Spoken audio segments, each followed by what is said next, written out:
Serious question. Are you an addict? In some recovery programs, that's the mantra. My name is Jeff, and I'm an addict. We are taught to identify with our disease. And this is becoming a common practice with more than just addiction recovery.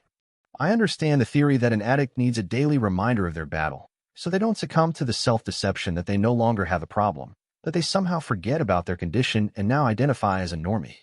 This is labeled as denial. This label suggests that we don't believe we have a problem with a substance. We edit and often rewrite our belief system to accommodate a behavior that goes against our core values. Not the values given to us by society, but the ones that were written on our heart before we were born. But repeated behavior becomes identity. Is it helpful to identify as your most toxic trait? It can be if you are identifying the right problem. But the problem is not the behavior of using substances to cope with life. This is nothing but a maladapted solution to a much bigger issue. To better understand this, an individual can simply observe their behavior after the drug use has gone away. Which sin do you lean towards now? Is it lust, greed, envy, sloth, wrath, gluttony, pride, and the other ones too, like lying, stealing, idolatry, and dishonoring your parents? Don't worry, I will be addressing the parent thing in another video. Any flavor of sin that is less obvious than your favorite addiction to get you by. The dependence on anything other than God to get you through the day. Coffee, sugar, porn, gossip, screen time, accolades, vanity, and money, mammon. Many find out quickly that it has little to do with their drug of choice and more to do with the ropes of sin. There is a reason this word has been outlawed in almost all addiction recovery services. Oh, they don't mind attending to the effects of sin, the symptoms of prolonged sinful behavior. But don't bring up the topic, and don't you dare bring up the one who can heal you. The cutting of these ropes requires a forgiveness for your self-betrayal that you cannot give yourself while you are in the state of mind you are committing these offenses with. Do you see where I'm going with this?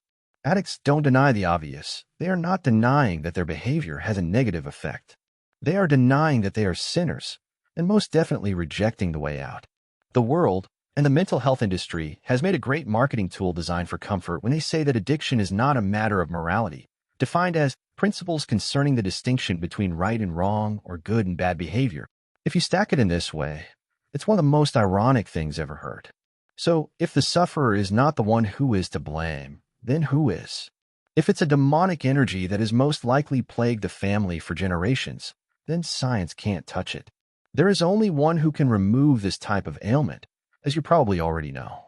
Have you noticed that almost all recovery programs have accommodated this? Take God out of it to make it feel more comfortable, to keep them coming back. Even the 12-step programs had to do this. A program designed around the teachings of the Christ had to water down God because the demons that inhabit the addict will not go near him, the big guy. Nobody shows up for the truth. And now you found the real problem. No addict denies their problem behavior for which their demon loves to validate with an identity. What someone in early recovery is denying is God. And the moment that switches, everything starts to change. But change is scary, especially at this level. A new relationship with God is uncomfortable, especially for a demon. You would think that someone who is so used to living in fear could handle this. But the industry enables this denial with science's promises of immediate relief of discomfort without all the work, just like the drug did. People do not fear losing their drug of choice, or any other. They fear the mirror that God will place in front of them. Humans attempt to simulate this with motivational interviews, check-ins, journaling, worksheets, group sessions, and so on. Then everyone nods and smiles and has their moments, and then they leave and do whatever they wish again. It doesn't hit right. The only one who will punch you right in the third eye and strangle the demons out of your heart is God. Get to know him. You have been dancing with the devil for years.